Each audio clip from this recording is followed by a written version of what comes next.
8 horas da manhã em ponto, hein? Muito bom dia para você que está sintonizado aqui na programação da Rádio Bandeirantes, depois do Primeira Hora, para acompanhar as notícias do Jornal da Bandeirantes. Gente, nessa escala de feriado da Páscoa, ao meu lado aqui no jornal o jornalista Cláudio Humberto, a Thaís Freitas está de folga hoje, né? Merecida folga para Thaís, que trabalhou durante o Carnaval e agora folga nesse feriado da Páscoa. Retorna na segunda-feira aqui ao microfone da Rádio Bandeirantes.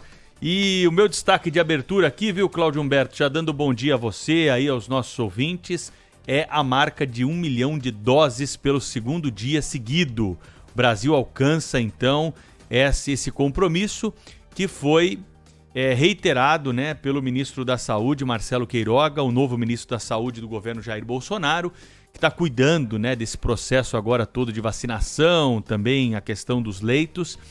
E o Brasil, com a expertise que tem, com um programa de imunização sólido, consegue então atingir a meta que foi estipulada, né, de 1 milhão de doses por dia.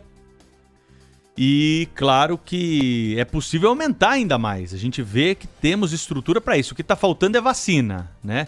E aqui, no meu ponto de vista, houve uma falha estratégica do governo na gestão passada, né, do general Pazuello, em relação a isso, né? O mundo todo está atrás de vacina, reconhecemos, mas se nós tivéssemos mais vacina, nós estaríamos vacinando mais, porque expertise para isso, tecnologia para isso, pessoal para isso nós temos. A média móvel de vacinação está aumentando também. Então está aumentando o número de casos, está aumentando a ocupação de leitos, ninguém esconde isso, mortes. A gente tem falado isso todos os dias aqui nesse microfone da Rádio Bandeirantes. Mas é preciso destacar também, Cláudio, que está aumentando o número de vacinas aplicadas. Há uma evolução do número de vacinas e é isso que vai nos ajudar a sair desse momento mais grave da pandemia do coronavírus. Então, temos aí um número muito grande, né, de vacinas aplicadas e claro que a gente comemora muito tudo isso. Em paralelo, ainda nessa questão da vacina aí,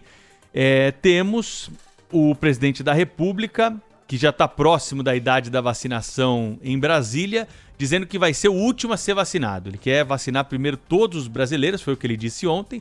Depois ele vai tomar a vacina. Eu não sei o que o Cláudio pensa, o que o ouvinte da Rádio Bandeirantes pensa, mas para mim pouco importa se o presidente da República quer ou não quer tomar a vacina, né? Essa história de que presidente é exemplo, para mim isso não cola, não pega. Não me interessa quando o Bolsonaro vai tomar vacina ou não.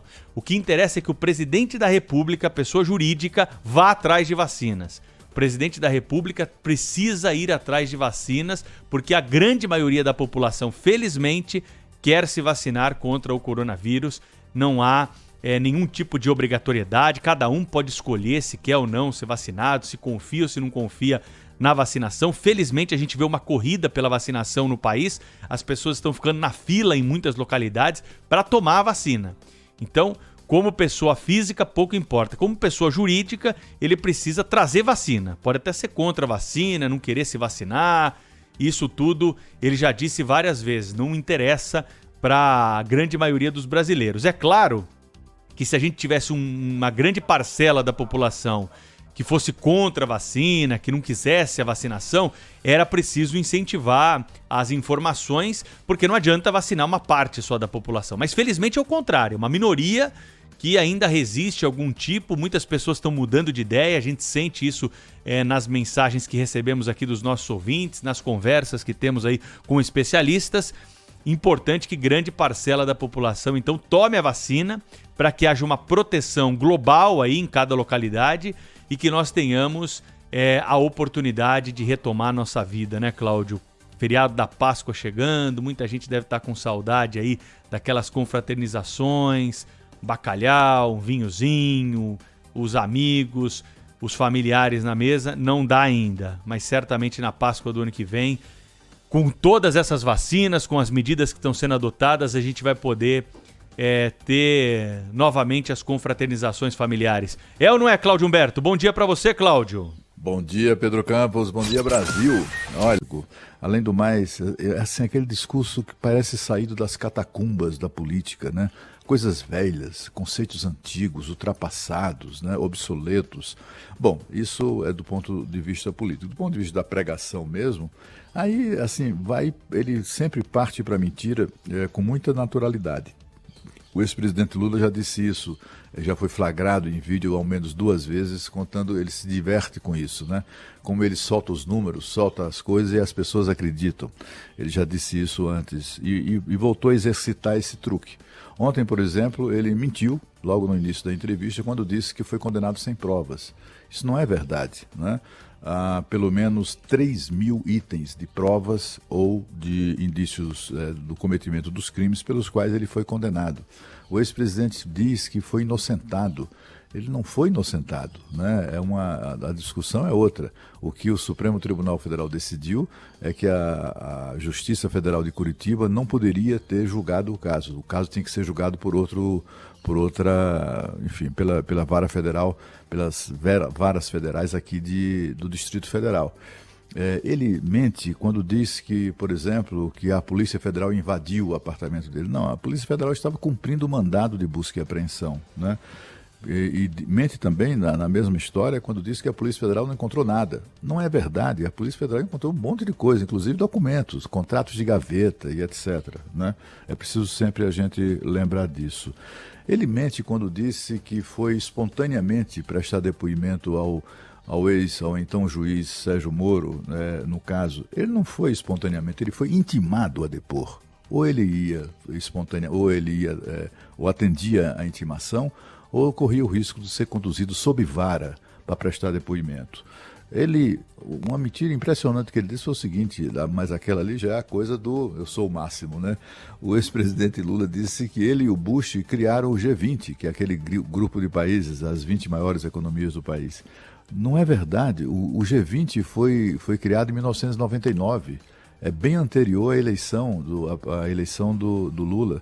E anterior também à eleição do Bush. Quer dizer, os dois, quando foram eleitos, já havia o G20, né? Então, mente também nisso, ele exagera. Porque o mundo está gastando, o ambiente financeiro está gastando 30 trilhões para... Entendeu? Esses são números assim, que ele solta no ar, assim, com uma naturalidade espantosa. Mas, assim, de qualquer maneira, a gente percebe que é aquele político que ainda motiva aquelas pessoas que acreditaram nele e continuam acreditando, né? Aí não tem jeito. Ele tem uma liderança espantosa e será um personagem importante, sem dúvida nenhuma, na eleição de 2022. Mas é daquele político, eu tendo a concordar com aquelas pessoas que afirmam que o Lula é o candidato de sonho para se opor para o Bolsonaro, né? Para o Bolsonaro enfrentar. Porque ele vai reencarnar todo aquele sentimento, né? Vai fazer aflorar todos aqueles sentimentos que levaram à vitória do atual presidente da República nas urnas. Aquele sentimento antipetista, antilulista, né? Enfim, de pessoas que são muito indignadas com um período de corrupção gravíssimo que aconteceu no país durante a gestão do ex-presidente Lula e também da ex-presidente Dilma. Vai ser aquela coisa do bem contra o mal, né? Não que o candidato oposto, né, o Bolsonaro, seja bom, né, isso, mas as pessoas têm essa coisa de se sentirem ameaçadas novamente pela mesma turma que roubou tanto o país voltar a exercer o poder. Mas, de qualquer maneira, como disse também o general Hamilton Mourão recentemente, quem decide sobre isso é o povo, né? Se o povo quiser colocar o Lula de volta no poder, não há ninguém nem nada que possa evitar isso. Cláudio, é uma situação complicada, né? Porque a gente, acompanhando aí a cena política, né, vê um anseio da população, e principalmente dos mais jovens, né, dos eleitores aí que estão participando desse processo de escolha há menos tempo do que aqueles que já estão calejados e participam do processo eleitoral votando desde 89, pelo menos. Por um movimento de renovação na política, né? A gente vem acompanhando os mesmos nomes aí há muito tempo, né? Não que seja necessário fazer uma renovação, seja necessário fazer uma reforma política densa para tentar mudar esse quadro, né? Porque você já deve ter ouvido de muita gente, Cláudio, eu não gosto do Lula e também não gosto do Bolsonaro, eu queria um outro candidato, eu não quero o PT pelas mazelas que provocou para o país, e isso ficou escancarado, ainda que as decisões estejam mudando, ninguém vai apagar esse passado do Partido dos Trabalhadores, né? Que prometia lá nos anos 80 ser diferente de todos e acabou se lambuzando mais do que os outros partidos que sempre atacou. Isso está provado, isso não tem como... As condenações podem até cair por outros motivos, como você bem ressaltou nesse caso do ex-presidente Lula, né? Em nenhum momento, ministro algum, juiz algum vai declará-lo absolvido das acusações, né? Ele vai ter o processo anulado por algum problema que for detectado ali do ponto de vista processual, né? Porque as provas estão aí, estão colocadas, são robustas, né? E mostram claramente que houve conluio aí de integrantes do Partido dos Trabalhadores com empreiteiros, com políticos. Isso tudo está provado. Essas provas ninguém consegue apagar. O que as pessoas, acredito que esperam, é que nós pudéssemos ter novos nomes na política, né?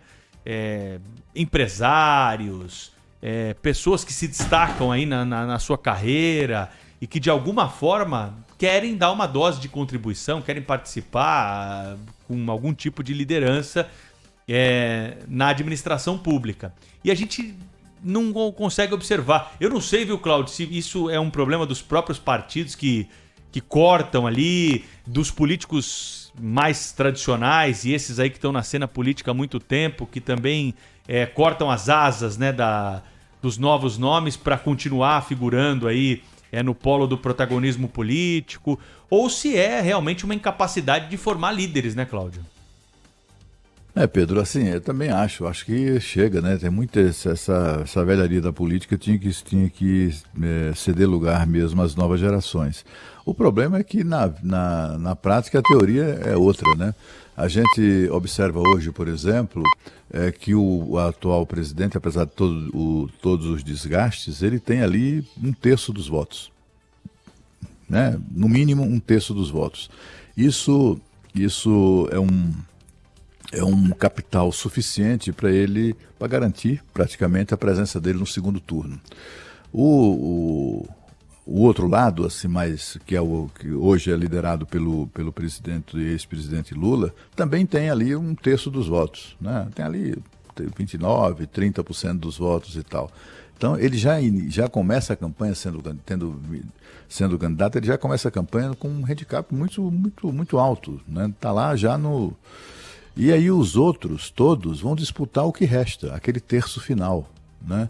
E aí todos se dividem, né? São todos muito arrogantes, pelo menos os pré-candidatos que têm se apresentado até agora, não querem sentar para conversar, né? Só sentam para conversar sobre candidatura presidencial se for para ele ser o cabeça de chapa, e com isso não tem entendimento possível, né? Você observa esta semana, por exemplo, né?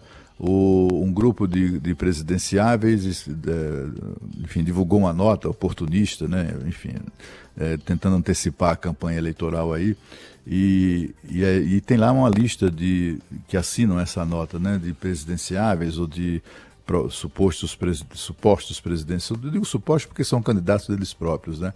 O que é que eles têm em comum? Falta de votos, todos eles. O desempenho nas pesquisas de cada um deles vai de 0 a 4,5%. São fracos, né? Não tem nessa terceira via, digamos assim, uma liderança daquelas, né, que se destaque, né, daquelas que acabe atraindo o apoio dos outros, né? Porque aí se tivesse um cara ali, né, assim como o Bolsonaro tem 1/3 dos votos, o Lula também tem 1/3 dos votos, e o terço final tivesse alguém que se destacasse mais, nem precisava ter o total da intenção de votos desse terceiro terço, né? Mas que tivesse pelo menos uma liderança maior, né? Que tivesse nas pesquisas apresentasse uma intenção de votos mais significativa, mas só que não tem. Então, assim, tudo leva a crer, pelo menos neste momento, com o quadro que está posto, que novamente teremos ali a disputa entre bolsonaristas e lulistas. Vai ser assim a eleição de 2022 e vai ganhar ou vai ter melhores condições de vencer a eleição quem conseguir atrair mais apoio, né, nesse miolo aí, entre os eleitores e políticos de centro, né? Vamos ver quem é que quem terá essa capacidade. E aí essas pessoas vão ter que escolher. Ou escolhe um presidente com o estilo que a gente conhece, né? Um presidente com dificuldades de dialogar, um presidente que, enfim, se comportou de maneira muito criticável durante a pandemia, ou outro que é condenado por ladroagem, que é corrupto, já considerado corrupto, foi apontado pelo Ministério Público e pela Justiça como chefe da quadrilha que roubou o país. E as pessoas vão dizer, vem cá, eu vou querer quem uma pessoa que eu sei que rouba ou uma pessoa que eu sei que não dialoga, ou não, enfim, não rouba, mas também enfim, tem os problemas que tem de intolerância, uma série de coisas, né? Vai ser uma escolha difícil, né, que os brasileiros terão pela frente. Cláudio Humberto conosco direto. Como é que tá Brasília hoje, hein, Cláudio, nessa sexta-feira? Aí você abriu a janela, aí tá chovendo, tá sol. Como é que tá o tempo aí em Brasília hoje? O tempo está razoavelmente nublado, diferente dos últimos 3 dias, quando fez sol intenso, mas está quente. O Brasília está muito quente. É prenúncio do período de seca, né? Passamos aqui todos os anos cerca de 6 meses sem um pingo de chuva e isso está prestes a começar. Cláudio, hoje, 2 de abril de 2021, é aniversário do programa O Pulo do Gato, que eu tenho o prazer hoje de apresentar aqui na programação da Rádio Bandeirantes. Pulo completa 48 anos de vida hoje e os ouvintes, claro, mexeram com a nossa imaginação mais cedo aqui na nossa programação. Nós levamos ao ar alguns áudios do Zé Paulo, que foi o grande comandante, é o grande nome desse programa.